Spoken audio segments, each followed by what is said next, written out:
po sa atin sa page at saka doon po sa mga nanood ng ating last video regarding po sa road safety driving natin. At marami po mga magagandang, yung mga good comment ninyo po ay maraming salamat sa mga feedback nyo. At regarding naman po dun sa, dahil nga maraming na-aksidente sa motor, yan po ang ating unang i-discuss ngayon.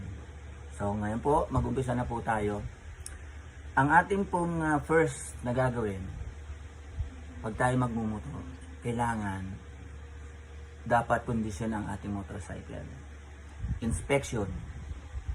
So, inspection ng ating motor, ilaw, yung mga brake fluid, ayan po, brake. Tingnan natin kung umakapit pa.